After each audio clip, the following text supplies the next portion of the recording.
Welcome to the Thriving in the Midst of Change.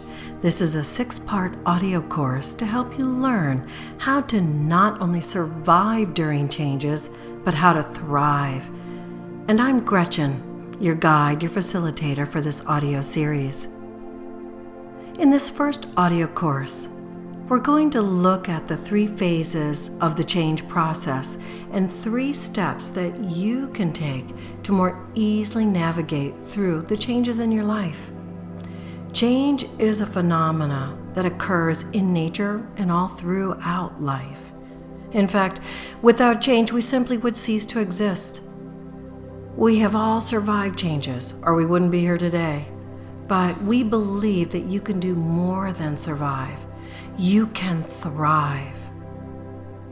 Now, chances are that you have experienced more changes in your world during the last 5 years than in any other time of your life. And because of increasingly fast-changing technology, the cycle of change has been compressed. Change occurs faster and faster, and the longer we live, the more change we'll experience. It will serve you well to understand and to embrace change. Think of a change that you experienced in your world in just the last few months, maybe just even in the last few days.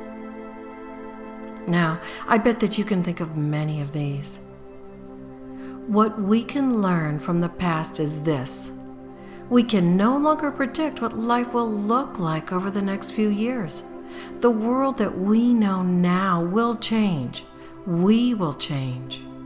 So, how can we embrace, and not just embrace, but how can we thrive during times such as these? It's important to understand that change is an external event that requires you to make some type of an internal adjustment. When we adjust, even just a little, we have responded to change. And we respond to change by moving through 3 phases. The first is experiencing the ending of something that we knew, also called the letting go phase.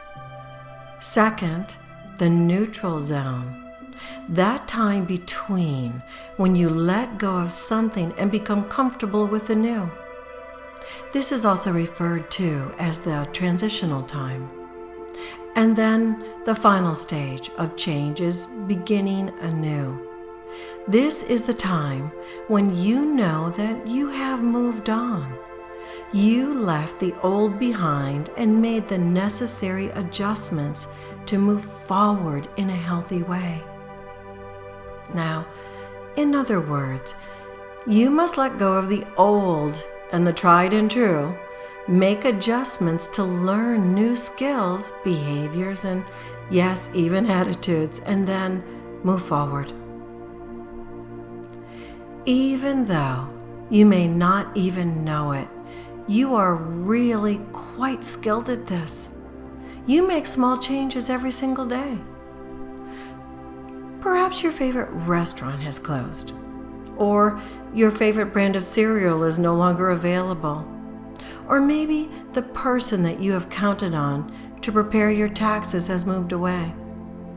You make the change and you move on. Sometimes in the process, you're even happier with a new restaurant, a new cereal, or yes, even a new accountant.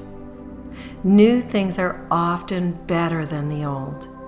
Or maybe you are faced with bigger changes, life-challenging changes. Your job description may be changed, or you have lost your job. Perhaps a child has left home for the first time, or an adult child is returning home. Maybe you have had to deal with the loss of a relationship through divorce or death. Whether the change is a small or big one, you have to adjust. The first step of change in the change process requires us to let go of what is familiar. This is hard even with the smallest of change. But you cannot embrace the new if you are holding on to the old. Letting go isn't easy, and the more significant the change, the harder it is. When letting go, there is a sense of loss. With the bigger the change, the greater the sense of loss. When you have a loss in your life, you will experience grief, which includes denial, bargaining, anger, yes, and even depression. You must give yourself time to work through or experience the emotions associated with your loss. After all, you are grieving something or someone that was important to you. And as you let go, you enter into the transition stage. During this stage, it may feel as if nothing is happening. You might feel as though you're not moving forward. You may also feel vulnerable and uncertain because you are in between. You have to let go of the old, and the new is unknown.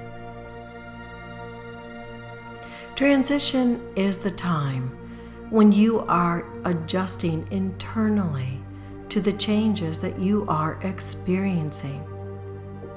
You begin to prepare yourself for something new. People who are in the agricultural profession understand this as the fallow time, the time when the fields are barren, and during this time the soil is renewing so that it will be prepared for the next crop. Human beings need this same type of fallow time, this idle time, to prepare for the new. And finally, the last stage is to begin anew. This is when you begin to spend more energy on the future than the past or even the present. Your focus shifts, your productivity increases, and your morale increases. Before we end this first audio session, here are 3 things to focus on over the next week to help you thrive during the time of change. Trust yourself more. You are a competent individual who has successfully dealt with change in the past. You can do it again. It might be helpful to make a list of some of the life changes that you have encountered, and give yourself credit for handling change in the past. And if some changes were hard to overcome, that's okay. You still did it. And secondly, accept that change is awkward. You will be out of your comfort zone, out of the tried and true, and that's okay. That's how you grow. Do something that makes you feel in control. This can be simple as something like just cleaning out your closet, or something a little bit more complex like learning a new computer skill. So, between now and the next time, trust yourself more, accept that change is awkward, and do something. Until then, remember these words of Leo Tolstoy. Everyone thinks of changing the world, but no one thinks of changing himself or herself. Until the next time, keep thriving. This is Gretchen.